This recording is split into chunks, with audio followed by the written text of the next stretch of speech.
Good morning and welcome to our thought for the day on Thursday, the 4th of February. I'm reading from Psalm 14. Fools say in their hearts, "There is no God." They are corrupt, their deeds are vile. There is no one who does good. The Lord looks down from heaven on the human race to see if there are any who understand, any who seek God. All have turned away, all have become corrupt.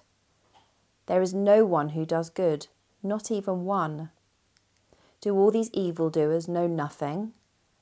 They devour my people as though eating bread. They never call on the Lord.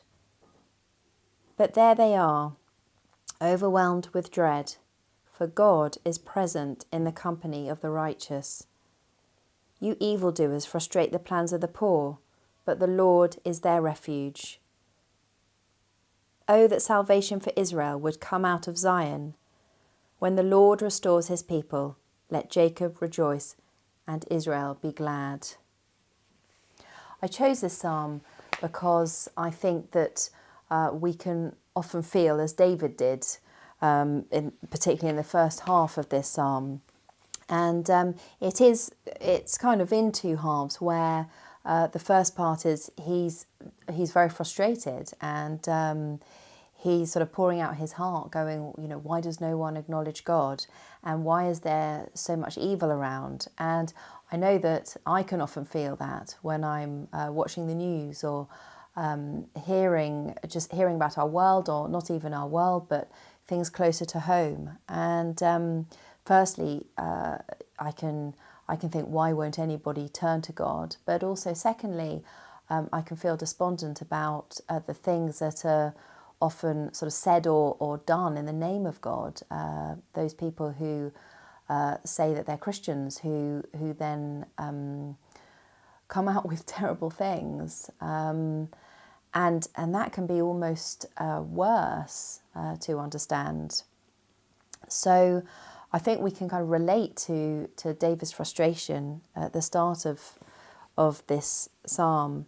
But it then goes on to say in verse 5, "But there they are, overwhelmed with dread, for God is present in the company of the righteous." And righteous means those who love God, who are in relationship with him.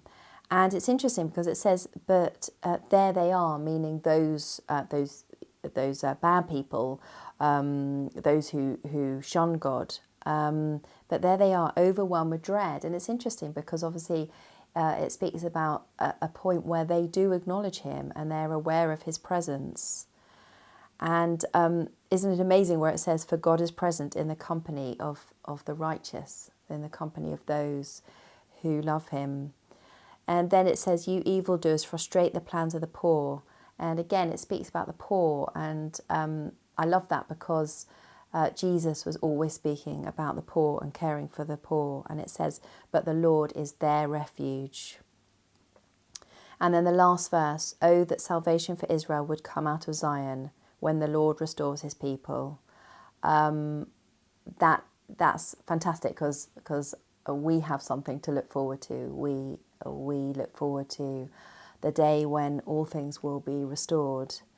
And so there's three things really that I would summarise from this psalm.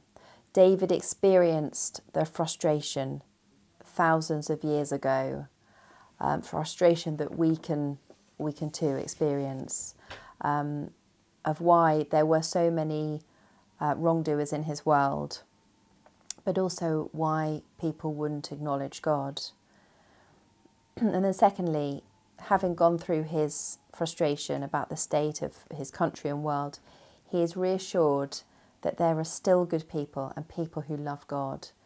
And actually we don't have to go far, do we, to hear about those people, those Christians who are doing so many amazing things, those Christians who are caring for their communities and in frontline jobs, many working for the NHS, many in education, those people who are really demonstrating their faith by caring. And I love hearing stories of people who have experienced God's presence through their suffering. That's always really inspiring. And then finally, though we may not understand what is going on around us and we may feel disillusioned, God ultimately is our refuge. And we know, like David said, that he will bring justice. And that is a wonderful thing to be able to hold on to.